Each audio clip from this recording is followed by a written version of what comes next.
Hi, and welcome to another episode of the Lorenzo's Music Podcast. I'm Tom Ray, and this is a show where I talk to musicians and people who make things for musicians, and I also have a focus on open source and Creative Commons and things like that. And today we cover this realm, but it's going to be in a surprising way.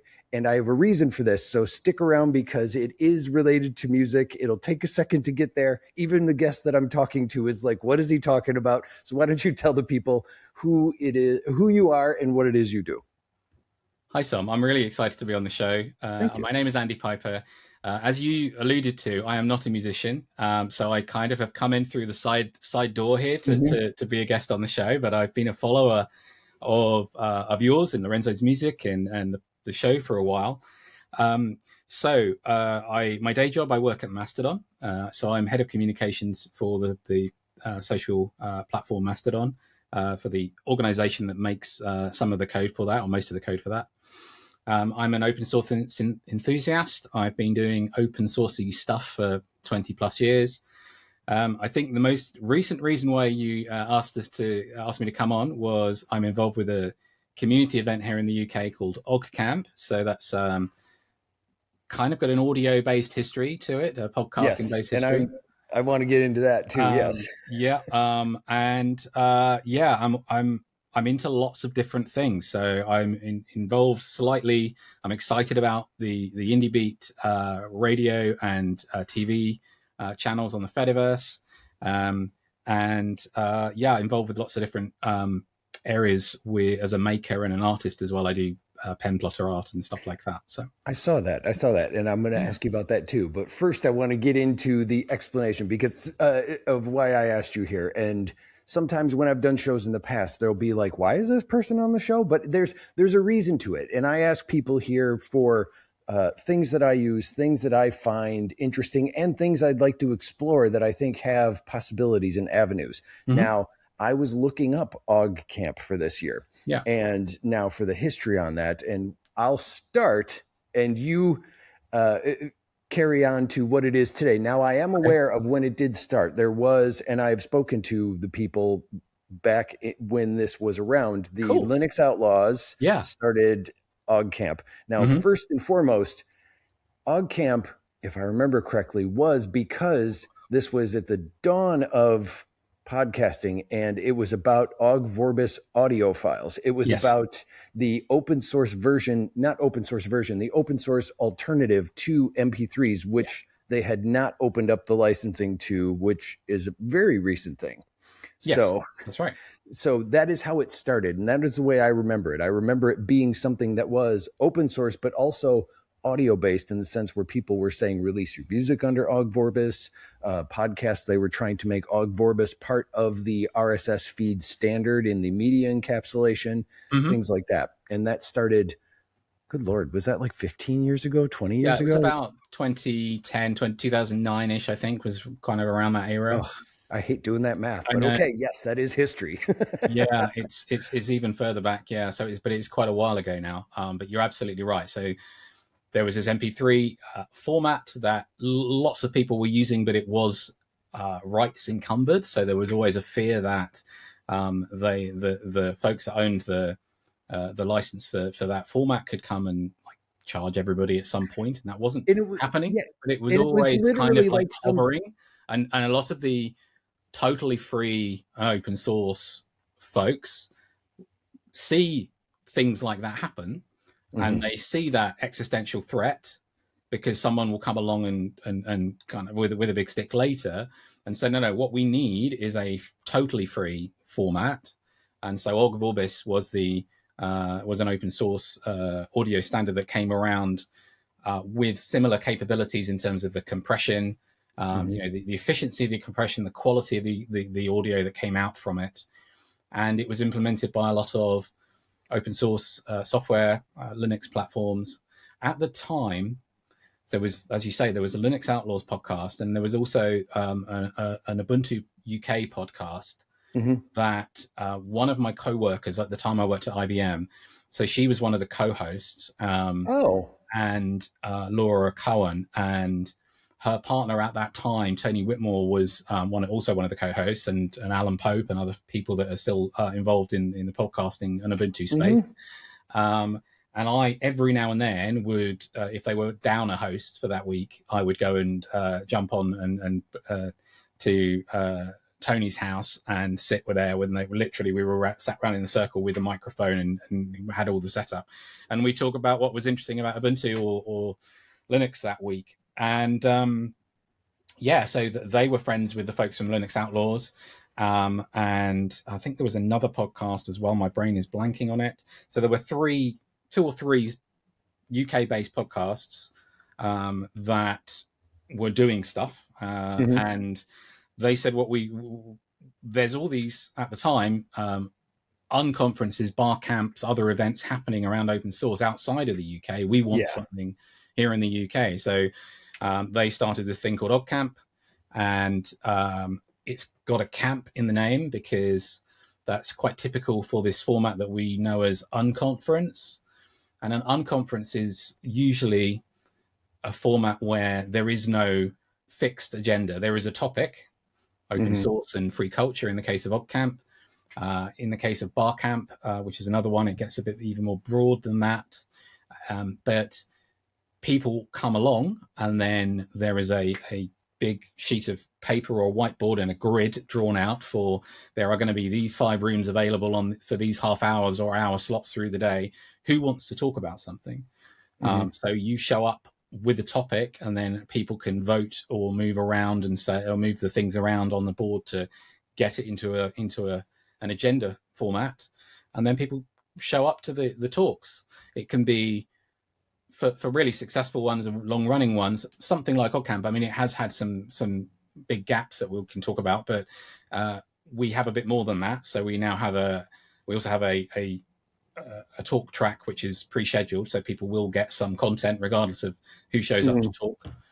Which can be a problem with the format. It's sometimes, especially in an open source community, there are things where it's like there are people who don't mind talking, and there are people who love the format but don't like talking. It is that kind of juxtaposition.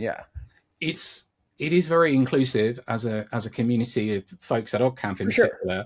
But you're right, it's not always something that people enjoy doing, standing in front of a room of people. Correct. I hated it to start off with. I really enjoy it now, but it was something that I've had to learn and adapt to. And but it's a format where usually the rooms are relatively, small, inclusive. People are encouraged to ask questions and get involved.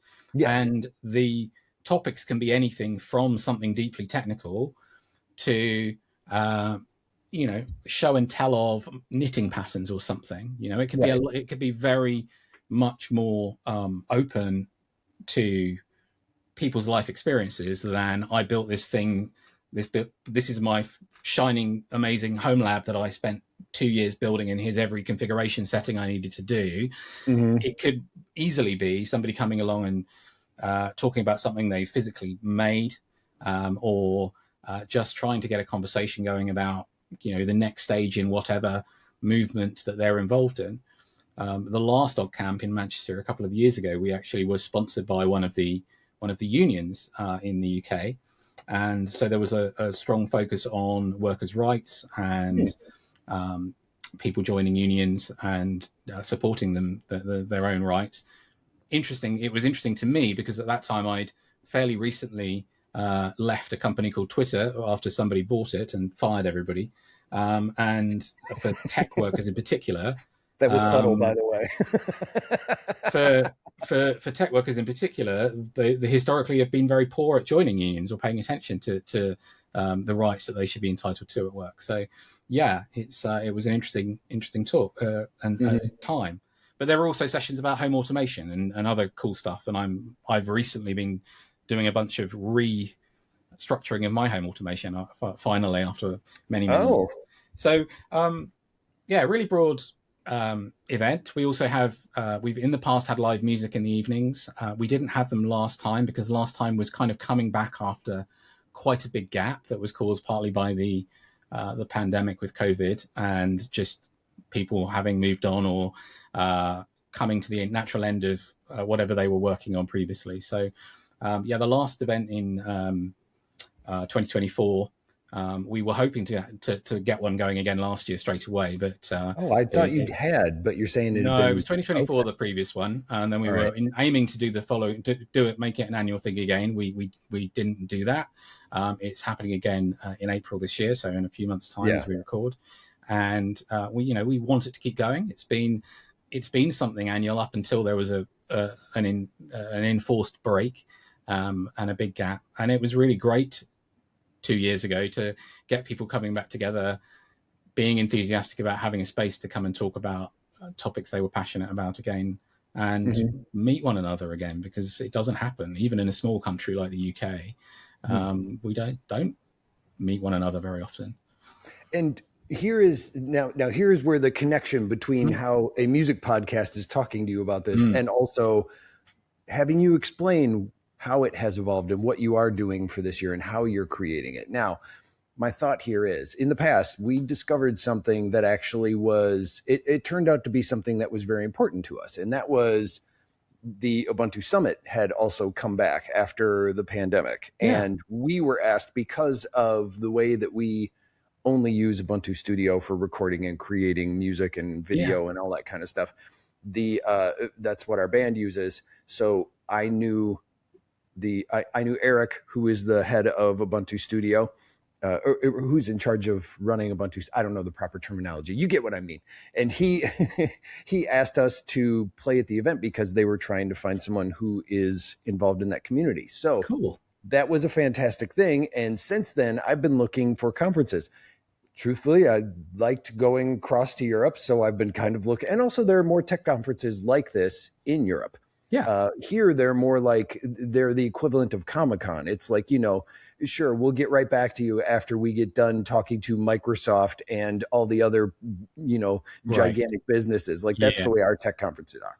So I've been looking for that. Now, here is what I was thinking as I was looking at Oggcamp, and I remembered it because I was like, oh, there was that audio one. That was the first reason I looked it up. Then I saw what it had evolved into and saw the statement on the website this year.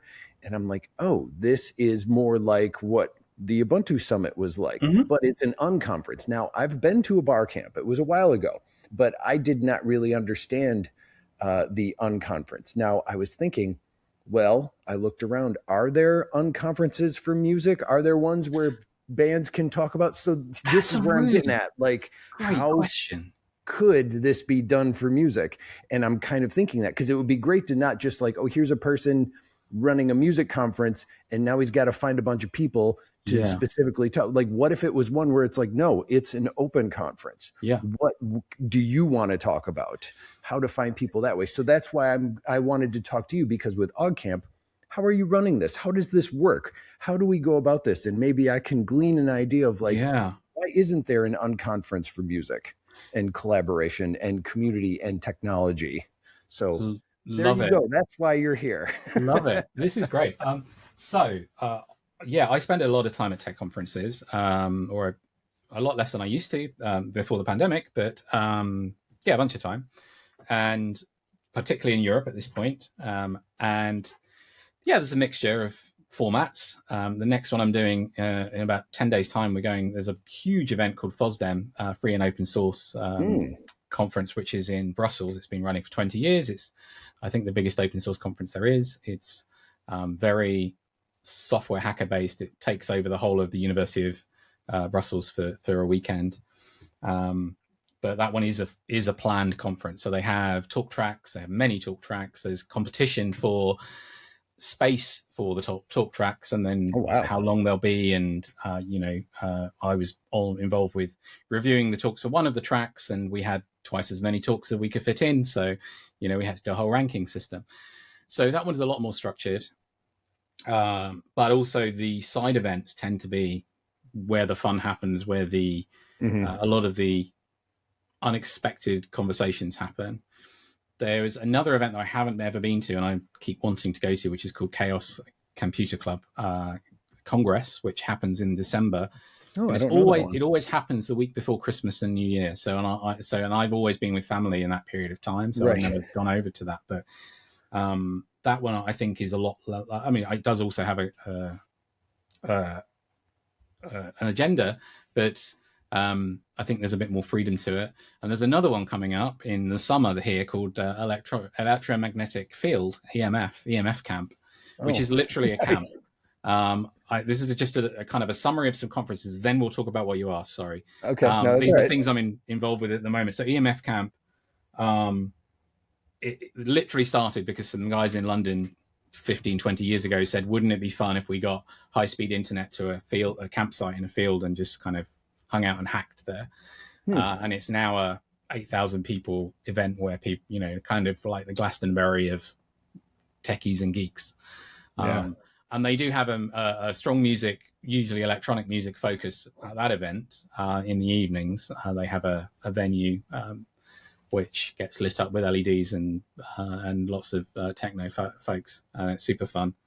Hmm. Not exactly usually my music style, so I don't spend a ton of time in that space. But it's literally a campsite, and 4 years ago, it's every 2 years. 4 years ago, my wife and I took a tent. 2 years ago, we took a camper van because it's a bit quieter inside a metal shell in the middle of the night when Yeah. people are clubbing, a couple of 100 meters away than it is in a tent. But you could do everything at that, from soldering small computer boards in a workshop to last time I made like an aerial for tracking satellites that some guy ran a workshop on. So Hmm. super fun things. And my wife and I are pen plotter artists, so we sold some of our artwork there, and we were planning to do some workshops this time. But it's a bit more. It's a bit of a mixture. You get some tracks, some big tents with some big organized pre-planned talks, and then you also get some pop-up kind of stuff happening around the camp. Right. So on the topic of how you run an unconference, gosh, how we're running this one is there's a small group of organizers. There's like 5 or 6 of us. I'm going to be helping to run and organize the volunteers on site during the weekend. Yeah. And the reason I'm doing that is because I did it last time, and the reason I did that was because I'd been on the crew for the historic events, and I knew the guy that had run the crew from the previous events. And we need about probably 15 volunteers to help check people in at the front desk on the day when they arrive, and make sure that every room has got the right AV equipment and the speakers have got a glass of water, and people Yeah. know where to go and people are safe, all of that kind of stuff. Yeah. We'll have a small Yeah. It merch still is a stand. conference. You still Yeah, need that kind of stuff there for you've sure. got to do that, and it's a volunteers run and led and funded, right? So we have a few sponsors that are helping to fund us having the venue, but ultimately, we don't want people to have to pay a lot of money to come. We want it to be open to people. So there's a suggested donation price of, I think it's £40 to come for the weekend. If you're able, if you're not able, that's okay. We should be able to help, and that should be able to be covered by the people that are able. So we want to make it open to that perspective.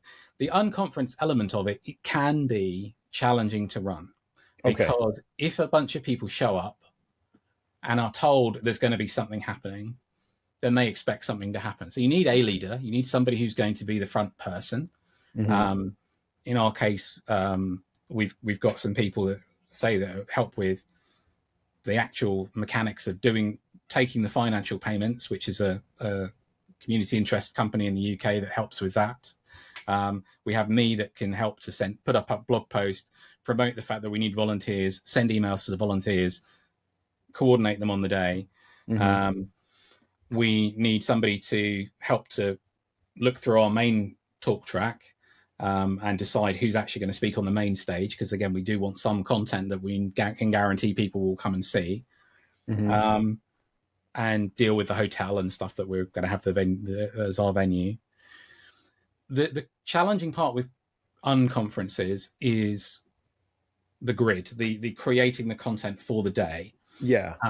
It comes in 2 parts. It comes in I've never been to an unconference before, so I don't know what to expect as an attendee. And it comes in I know exactly how an unconference works, and I need to shepherd and marshal all of these people to put their ideas up on a post-it note or a sticky note Mhm. on a board. So there's Which is a strange, I will say, when I went to the bar camp, it is a yeah. strange thing. I was a didn't know what to expect. And I saw Hmm. somebody doing that. And I'm just like, not understanding it at first, I was like, who's this guy think he is? Yeah. Yeah.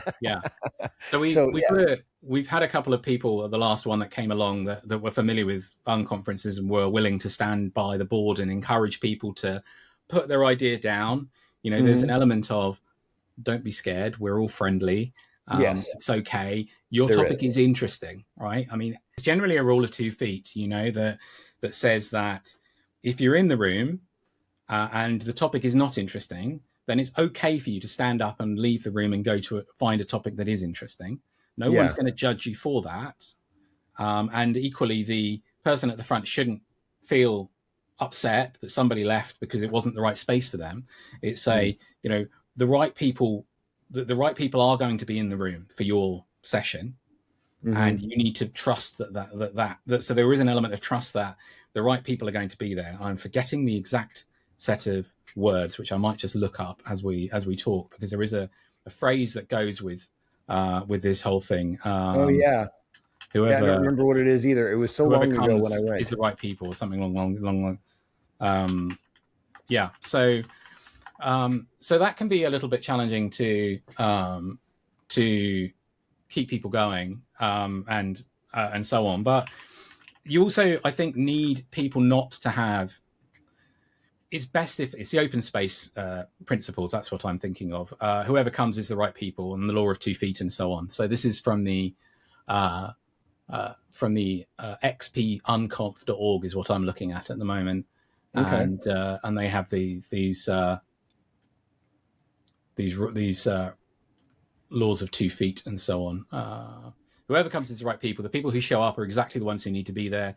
Every participant brings unique value and perspective. Whenever it starts is the right time. Don't wait for the perfect moment. Start when you're ready. When it's over, it's over. Don't drag things out. When the energy is gone, then move on to something new. Mhm. And then whatever happens is the only thing that could have. So you should let go of expectations and just be in the moment and trust in the process. And then, yeah, the law of 2 feet is another element of it. If you're not learning or contributing, then move to another session. But you can do that in two ways. You can do that as a bumblebee, so you can pollinate between sessions, take some ideas from something you've just heard and introduce them elsewhere, or you can be a butterfly and actually just kind of hang around and then talk in corridors instead of necessarily having to be in every session. So I think it is a different way of conferencing, being a Mhm. different set of expectations. I think having people that are not too who are very generous to others and very willing to allow others their space is important, because in open source communities, as much as in any community, we Mhm. find the people who have an ego, who want to dominate a conversation, who don't always listen or want to be corrected themselves, that we're always there with the correction, you know, because Mhm. they insist that they're the smartest person in the room. That's not how good unconferences work. Yeah. Go along to them to be challenged and to learn new things, rather than to only deliver your knowledge and hammer it into people.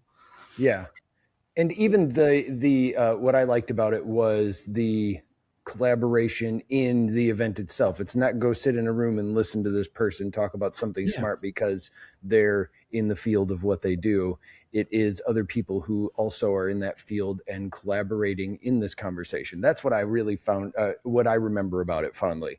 And that's when I was like, I'd love to see a thing like that for music. Now, setting this and organizing it, you talked about how getting a space. And if I remember, so I looked it up a little bit, but I also didn't want to be overly like, well, I already know the answer now. So I Yeah. tried not to learn too much when I was researching before we spoke. But with unconferences, there's also a thing based on open spaces. And that's Yes. also part of the actual unconference itself, is it's not just like, let's rent a hall. It's more, they refer to open spaces. Now, can you explain to me more what open spaces are? Yeah. So the principles I read out previously are from the idea of the open space philosophy. But Yeah. so in the case of Oggcamp, I know because we did it last time and it's the same Uh-huh. venue. So we will have let me walk you through it in terms of like the layout and where things happen. So we'll have a place where people arrive. Mm-hmm. It happens in a hotel. And then we'll have a main gathering space, which is kind of, we'll have a few people with their own projects on tables. So, for example, last time we had a lady who I think she'd programmed Inkscape to run her knitting machine, or I may be getting the details Nice. slightly wrong, but things like that. You have the folks from different podcasts have their own stands to hand out cards and so on. There are different software projects, so whoever wants to come and have a table can have a table and a presence, and we'll have a little merch stand there. And that Mm-hmm. was also where the whiteboard will be for us to put a grid up and say, well, these are the topics we want to talk about. We also last time had a big Fedi wall, so a big screen with hashtagged posts from Mastodon that people were posting about the event and pictures and so on. So people could, even though they're in the space, obviously make sense of what's happening and what people are going to. Then there's a main talk track room, which has all of the kind of the very, really nice AV equipment. So Joe, who is the producer of the Linux late night Linux range of podcasts, ran that for us last time, and we'll do that again this time. And then we had 3 breakout rooms. So we had 2 rooms towards the back of the hotel, and then another one near the front. And yeah, that's where the unconference sessions happened. So we had essentially 3 rooms, which were divided up into, I think, half-hour blocks throughout the day, and then that's what got picked out on the whiteboard to fill it in. And then you've obviously got the corridors and spaces for moving around where people are. So that's really what the open spaces are. There's spaces for you to come and bring yourself and your topic, and community will come along and hear from you. So, and that is the concept, is that you actually could show up and go, I'd like to talk about this, and the possibility that you could and actually run a talk about that is the concept. It's not I'm coming directly just to watch what's happening. I looked up in my blog, I did a search back to, I think one of the first ones I went to, which I think was 2011. And at that time I was working at IBM, and I was using a technology protocol called MQTT, which is now quite well known, or a little bit more known than it was in 2011, for connecting small devices. And it's like a sensor transmission data, sensor data transmission protocol, if you like, in many respects. And I gave a talk about that time, because it was something I knew about, and there were a bunch of hardware hackers who were interested.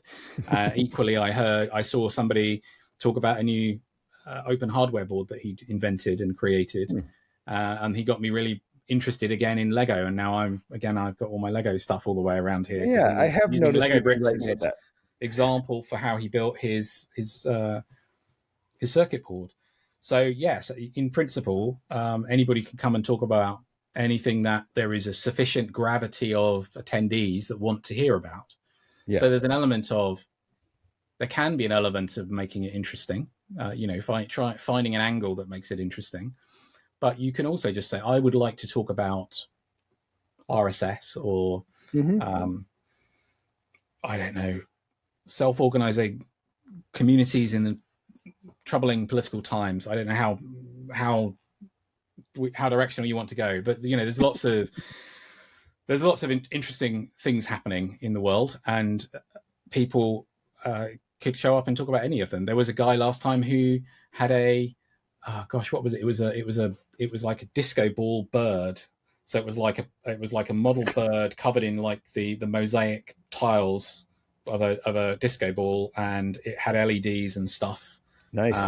I forget exactly what it was now, but it was just really cool. And he did this whole talk about how he built this and how he put all these LEDs and lasers and lights and stuff on it, and goes around to music concerts with this crazy weird installation. So show up, bring a topic. I can't tell you what topics have been submitted yet, but for the main track. But I think we had about 10 or 15 submissions. We've had the call for papers open for a few months. Yeah, And and people can submit ahead of time. It's not yeah, just blindly like we'll see what happens when we start this conference. that's right. So we will There have a is some main track, organization. and Yeah. we will have an opinion on, and there is some guidance on the website about the kinds of topics that are interesting and the kinds of. It's generally the family friendliness of the topic that is important. I mean, yes, Yes. we do live in troubling political times, and it is important to talk about that. What we don't want is people to come along and talk about that with a bunch of offensive language that will be troubling to a mixed community. Yeah. So we do have a very strong code of conduct, actually, and we have very rarely, if ever, had to invoke it. But we want to make it a safe space for people to come and be themselves and talk about things that are interesting to them. Yeah. And you also mentioned before, and I feel like this needs some explanation too, because I know I was very confused by them. You said, and you had breakout rooms. Now, explain the breakout rooms. Explain what the concept of those breakout rooms are, how they get, one, used, and two, how they work once people go to them. Yeah. So Okay. explain the concept of the breakout rooms. So you've got let's say you've got a timetable on the wall in in the main room with a whiteboard with a load of stickies in time slots, and that would correspond to those breakout rooms. So they are the talk rooms.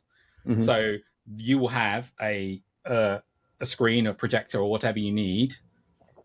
Up to a point, it's a hotel. We don't have unlimited budget, so you will have the ability to present some content if you need to from a laptop. You will have a space for, let's say, 30 people to come in and take part. There'll be a member of the crew there as well to make sure you've got everything you need, and there'll be AV set up, so you'll have a mic and things if you need that. So then you'll have the room for your half hour or hour, depending on what you've blocked it for, to deliver your talk. I think we generally have a member of the crew who will kind of act as the MC for the room to sort of like introduce people and make sure they're okay coming on and talking. And then, you could, if you wanted to, come and record a podcast. That's happened as well. I mean, like literally, we've had live podcast recordings happen in front of an audience. Yeah. In the space. We did that last time with a couple of the podcasts from the UK. So that can happen. Equally, if the room is not being used, there isn't a talk scheduled for the hour between 2 and 3 on the Saturday, then it's an empty room. So by all means, go in there and bring in a group of people to have a side conversation about a topic of interest that you haven't scheduled, but you've met these folks in the corridor and you want to have a bit more of a detailed, hack on something. Yeah, therefore being the open conversation of what if we talked about this? I know about this, and other people are like, well, I'm going to go see this happening here, or this group is going here. You can go, okay, well, this room's open. Those people who don't want to see that and would like to talk about the thing that I brought up, let's go talk about that. Exactly. Yeah. And look, again, it's important that people respect one another and don't try and hog a space that's being used for other things. But that's exactly the format that we look for, and I think that's quite a common one at unconferences I've been to. I've done a few bar camps in the UK, and quite a few Oggcamps over time now, and I find it, and I've done a couple of other unconferences, and I find it a good format. They can be more or less opinionated in terms of the topics. So, for example, the gentleman that ran a lot of our scheduling for the board last time, James, who I hope is coming this time. He did offer to be on the crew again, so I'm hoping he'll be joining us. He's been very involved in something called UK Govcamp. So in the UK, there's a bunch of folks in the government space. We've got this website or this movement, gov.uk, where they, 15 years ago or 20 years ago, again, they kind of took a much more of a startup oriented approach to rebuilding the UK government's tech and bringing a lot of the websites from all the different departments together and having much more of a clean, accessible format for our government information. I believe something similar has happened in certain levels in the US at different times. So you've got these folks who are very interested in accessibility of information, understanding other people, humans, user-centric design, user experience. And James has in the past been involved with GovCamp, which is where, again, a lot of those kind of folks from those technology groups in different government departments get together and talk about how to make things better. Right. without Or a just how to get them off of Windows 95 yeah, finally. oh gosh, right, and without a it's without a it's quite often more of a skunkworks kind of almost grassroots organization Hmm. of let's create new ideas, let's cross pollinate, let's just get some brains together in a room with some fun ideas and see what comes from that, rather than having it to be fully top down structured. I Hmm. think that's fascinating. Yeah, no, I agree. And well, in with setting up things like that, and you talked about how this person set up the Govcamp one, Yeah, the Oggcamp one. Now, how do you said you skipped a year yeah, and then you started again. Now, how early do you have to start? How long does it take to organize? You said you worked with 6 people, or 5 to 6 people, yeah. and I mean, like, how do you orchestrate this? How do you go, okay, now's the time we have to start, or we're going to have to wait another year? Like, how, yeah, how do it's you hard. I mean, figure that out? we so what happened was the one that we did in 2024. Gary, who ran that one, said he didn't want to run it again. He couldn't run it again because he had other commitments. Okay. There's someone else who's been heading the group up, but there's a group of us that are still in touch. We have the same kind of set of documents and planning that we had previously. We've been able to go Okay. back for that 2024 one. I kind of came in to help Gary resurrect it, because the guy that used to do the crew, Les Pounder, phenomenal gentleman. I He and I recognize go the back a name. long way, and he'd already years ago said, "Oh, Andy, you can be the next chief of the crew," kind of thing, because you've been helping so much, which was nice Okay. of him.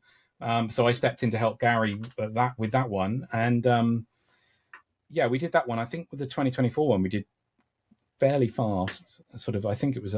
I'm going to get my facts wrong, but it feels like it was about a 6 to 8 month period. This time we've Okay. had longer.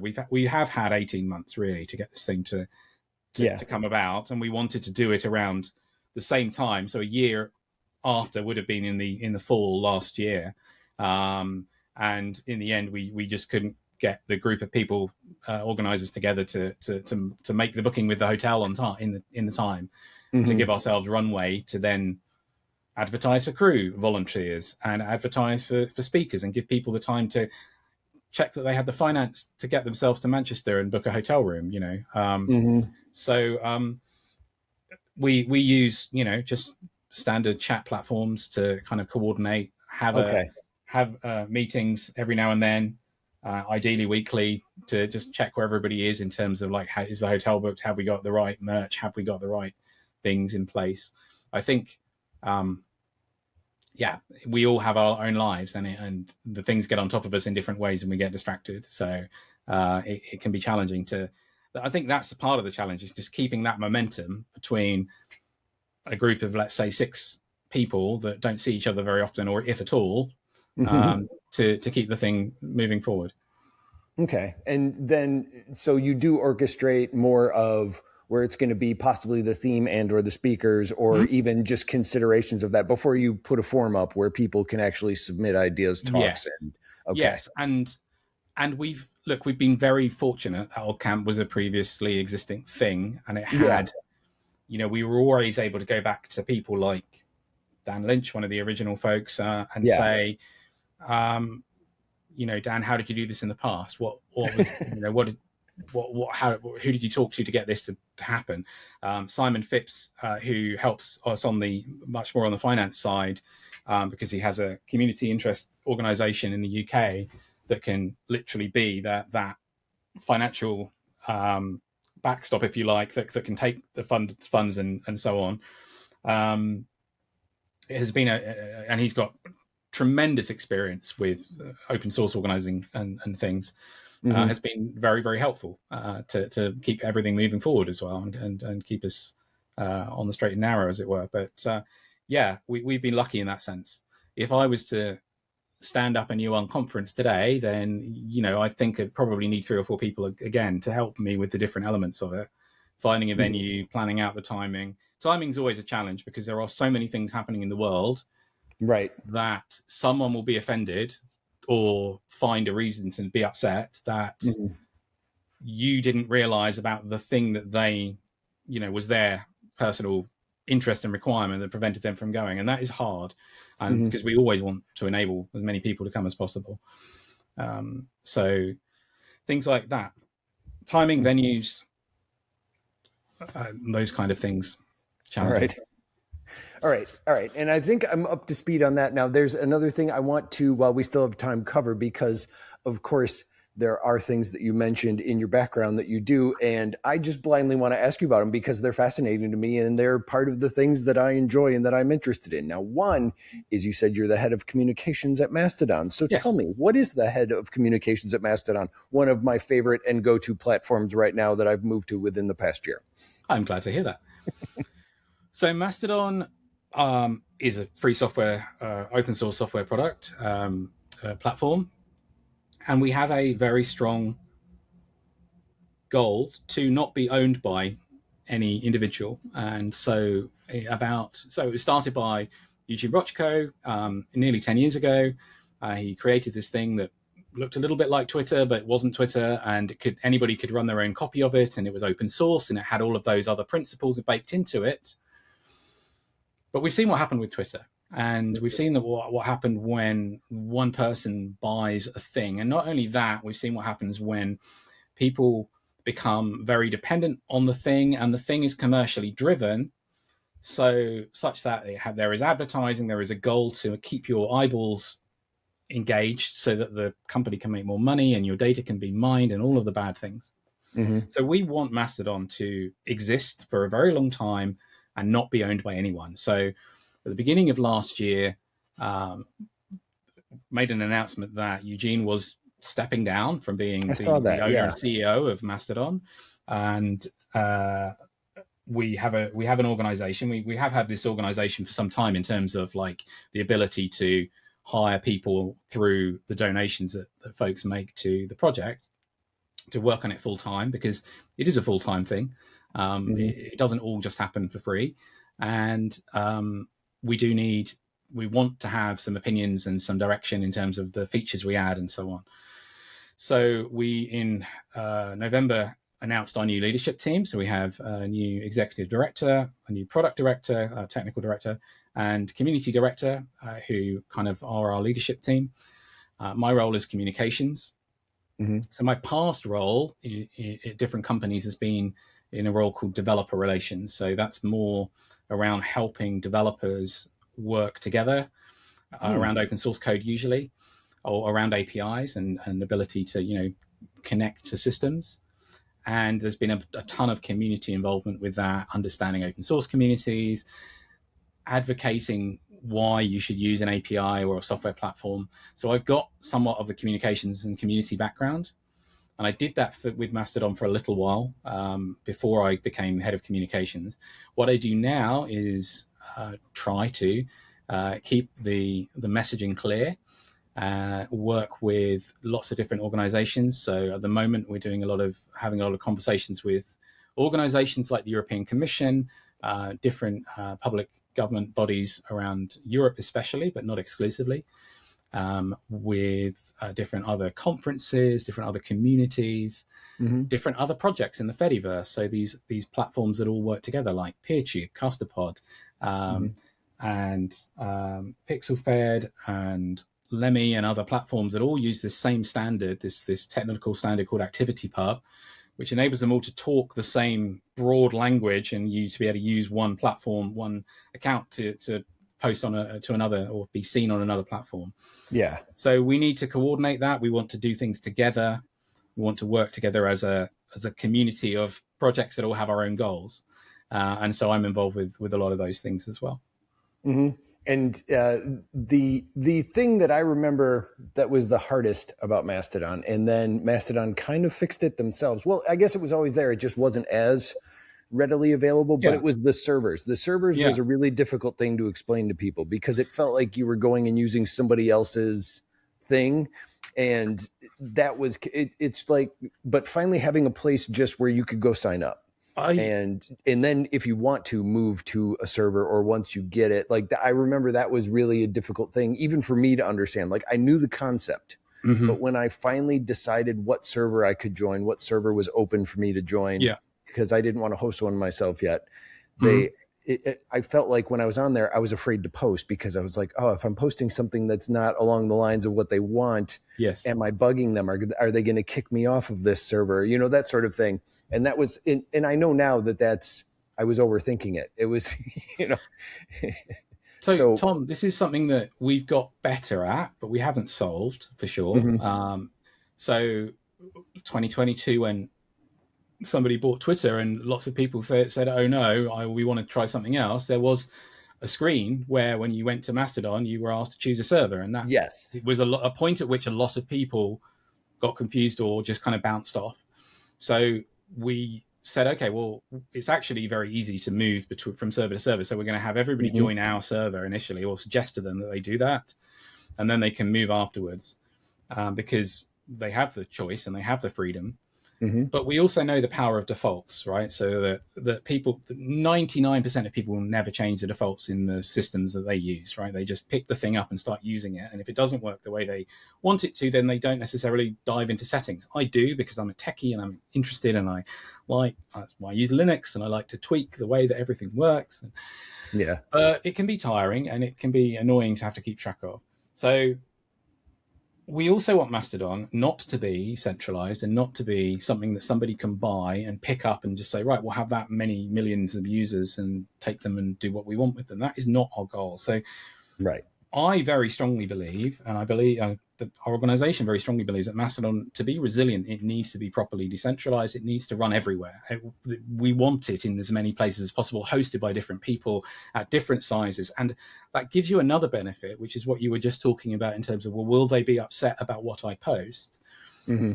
Humans have different personalities and different cultures.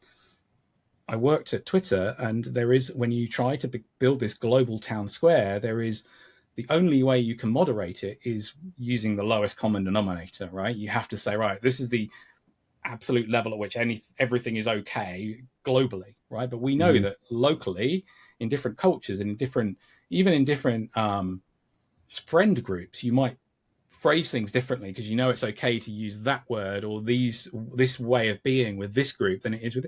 So things like moderation, things like your ability to be yourself and uh, to be seen locally by the authorities, if you want, it differs.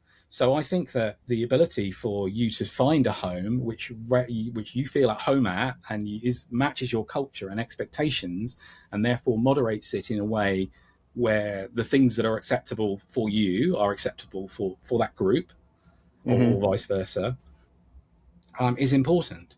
Hmm. So I think the decentralization, having different cultures on the internet and on Mastodon and the Fediverse, and having the resilience. Now, this afternoon, I found that my server that I use all the time hasn't been working today. Right. Um, I guess the administrator, I know he's on the west coast of the US. I guess he's probably having a bad day. But I have another account. I was able to contact you through that and say, hey, I'm over here as well. And that's Right. not to say that that was ideal. It wasn't ideal, but I did have an alternative channel. I wasn't totally locked out of the Right. one thing, the way of It doing wasn't a things. Twitter's down fail whale type of situation. Right, right, Yeah. right, exactly. So there wasn't like I was totally stuck in that situation. So um, it can be made easier. There's a really exciting experiment happening at the moment. There's a podcast actually called Hard Fork, Hmm. where they created something called Forkyverse, the Forkyverse, which is a Mastodon server, and they've got a bunch of their listeners joining the Forkyverse. And not everybody is recognizing that you can talk to people outside of the Forkyverse because it's federated. Hmm. They think they need to create accounts in all of the different places. You don't. You can talk to accounts on any system that use this underlying protocol from that one account. You should be able to look them up and find them and message them or broadcast to Hmm. them. It can be complicated. I Yeah. think that it's more different than complicated, and I think that difference is what people bounce off of because we get very comfortable with the way things work. Anything that's different is unexpected and a little bit of a rough edge, and then Hmm. you have to kind of make the effort to Hmm. try again and keep going into it to get the real benefit of everything around it. Well, it's funny because the answer is both of what you said and doesn't have to be both. That is the thing that is unexpected and also we're not used to. So my Right. point being, when I first joined, I was fretting over which server do I join, because like for my band Lorenzo's Music, before Mastodon Social was open, when I was signing up at the time, they weren't accepting any Yeah. new signups. Yeah. And so I was going between the Fostodon server, which was Mhm. about software developers, because I had just been to the Ubuntu conference and I Yep. was like, oh, I know the people on the server, or the music one. And Yeah. I'm like, so if I'm on the Fostodon one, can I only post about open source software? That was Mm. the confusion I had. Like, does that mean this is what we're here to talk about? Not just like, oh, this is like having a, a branded server name. Mm. It's just, this is the focus, or this is the people that use it, but you still can talk about other things. That's what was confusing. Now the other thing too is I was going better one, better two, better one, better two. Much like with what you said, you have several accounts, and that is also like the one that you sent me the message from is one that is of a different tone, of a different, Yeah. like I could have signed up for both. On Yeah. one, I could have spoken about, here's where we talk about free and Yeah. open source software. And on the other one, here's where we just talk about music. But as a whole, I don't need to do that at all either, I because they all talk to each other. That was the thing. There's so many choices, you're not used to that. And I'm like, oh, I only get to make one choice and I have to stick yeah. to it. And that was the confusion at first sight. And I could see that being a bouncing off point as well. It is Just the easy. so many choices option. It is easy to move. A An official from the European Commission joined Mastodon this week and joined on Mastodon Social, Oh, and the wow. European Commission has its own Mastodon server, so they could have signed up there, and they Yeah. have moved there now. And everybody that followed her in the meantime has also been moved to follow her in the new place, because that's how the system works. Mm-hmm. I started on Mastodon Social. I then moved to one called macaw.social, and the reason it's called macaw is an in joke from Twitter, because when I was at Twitter, a lot of our internal systems were called after birds, and one of them was called macaw. Oh. So it's a bunch of my old colleagues from Twitter days that are on that server, broadly speaking, but it's open to a few other people. We can invite others. I have an account as well for an open source thing, MQTT, that I mentioned. I have an account for a hack space, Hack Wimbledon, that I help with in London, which is a maker meetup. So yeah, I I've grown to recognize that I try to be myself and my whole self in most cases, but I also recognize that I am slices of myself in every case anyway. Mm-hmm. You know, I not everybody in my family is interested in all of the tech stuff I do. So I'll focus more on art or whatever else that they might be interested in if I'm talking with them. So, Right. and it's the same with, if I think about friends I've known since I was at school, friends I've known since I was at university, friends from work, friends from outside of work, Mm-hmm. just different sets of things that you talk about. So we go through life as individuals with an entire spectrum of interests and personality, but we very rarely provide that entire self to every person we meet, Yeah. right? And so it makes sense for me, and I'm given the choice, and I can be as much or as little as I want to be. Some Mastodon servers do have rules that say, no, we don't want this content at all on this server. And that's something that they can enforce if they want to. But broadly speaking, I did have to prove to get an account on Fostodon that MQTT is an open source related thing. But it wasn't that hard, but it was invite only, because people very sensibly don't want to be drowned with folks that want to come and cause problems on the Fediverse. They want to control and understand who the people that are Right. signing up for the system are. And that's the other option as well too, is you can host your own server when you're like, this is all I want it to be. And that is I also a choice you can make. Yeah. and I run a couple of small things. I don't run Mastodon at home on my home lab, but I run a couple of other smaller things that are literally single binaries that I can just run on my, getting technical, Proxmox server that I have here. So there's one called Snack, and there's another one called Honk, and there's called Sorry. another one called Gush. They're all single words, weirdly, but they all Right. but they're all small enough that I can look at the code and understand it. I Yeah. can look at the Mastodon's code and I understand it at the broad level, but I'm not a Ruby. I haven't done Ruby development for over 10 years. I'm not a specialist in the protocol. I know enough about all the things to put it Hmm. together, but I'm not somebody who spends all my day on it.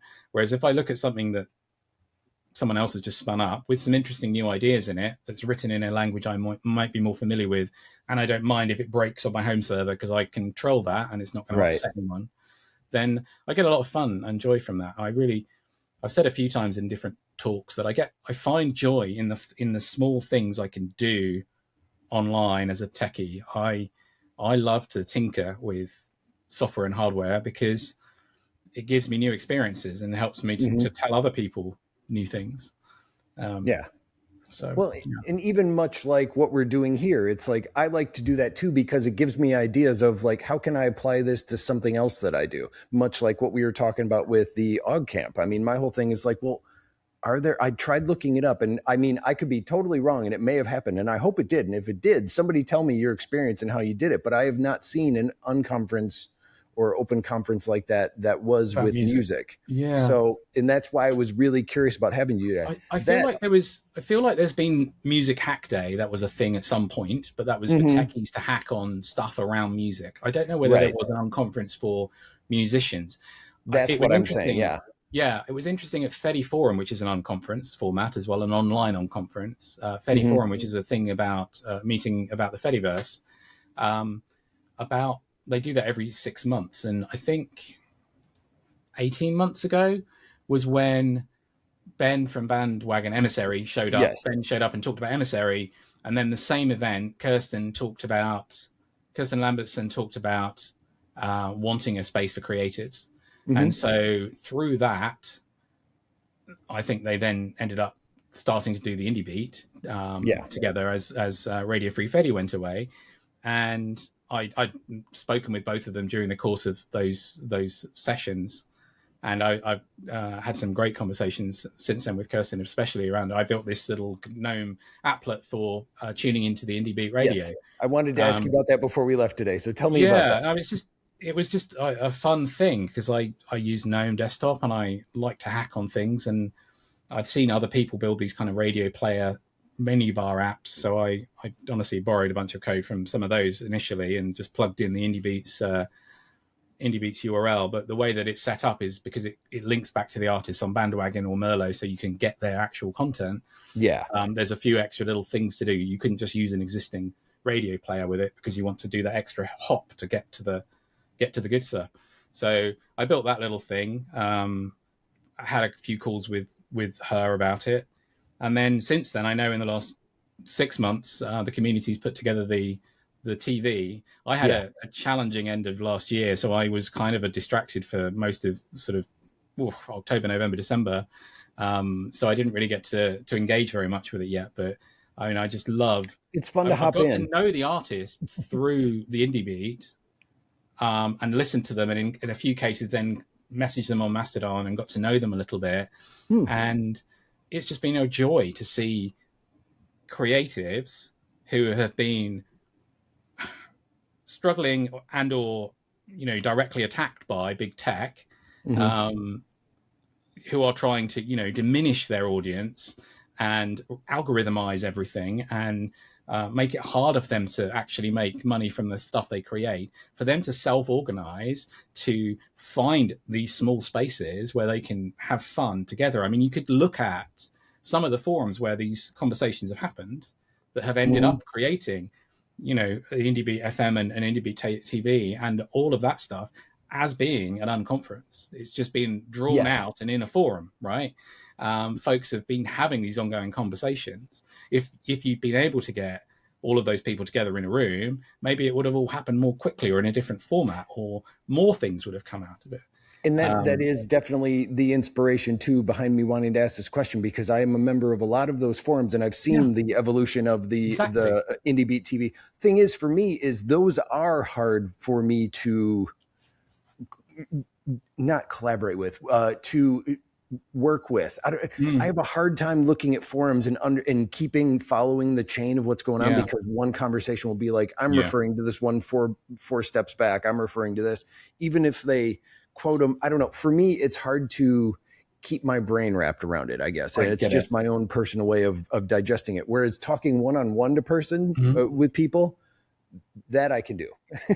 And I And see it happening. And then when it finally, it's like, oh, that's what they were talking about. And I'm yeah, like, oh, I missed the entire isn't it cool? concept. Well, yeah. I mean, it's cool though that the things emerge organically anyway.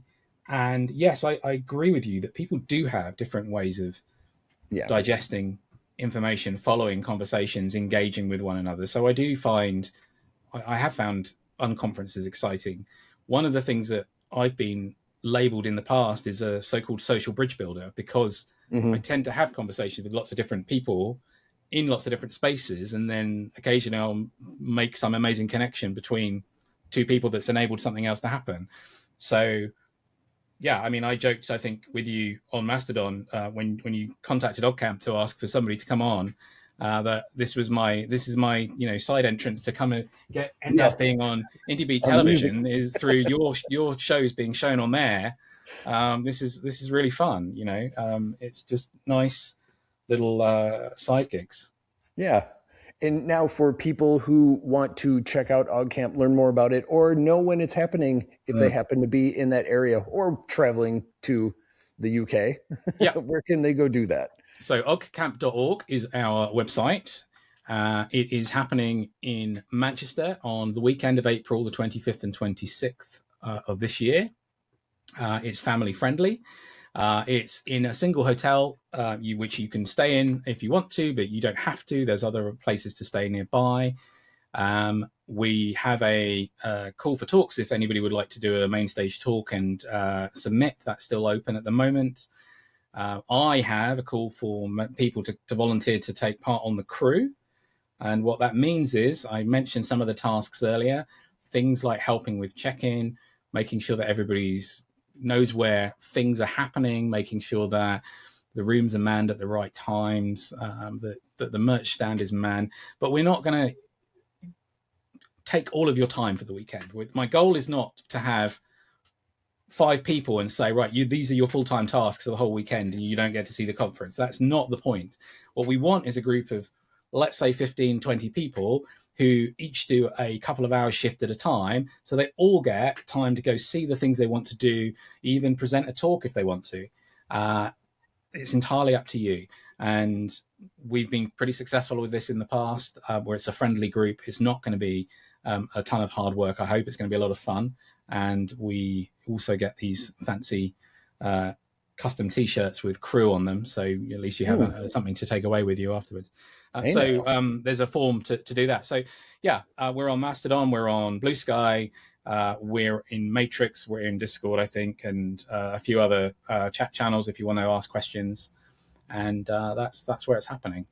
And if people wanted to learn more about you and what you do, where can they do that?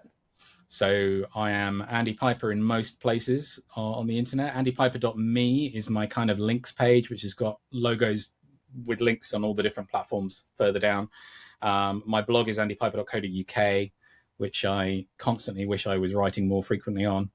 And andypiper.org has got my kind of main open source things I'm working on at the moment. So yeah, bunch of places. Great. Well, I want to thank you so much for talking with me today. This has been fantastic. I am such a fan, Tom. I really appreciate the opportunity and appreciate you reaching out to ask us to talk about Oggcamp and lots of other things. So it's been really fun.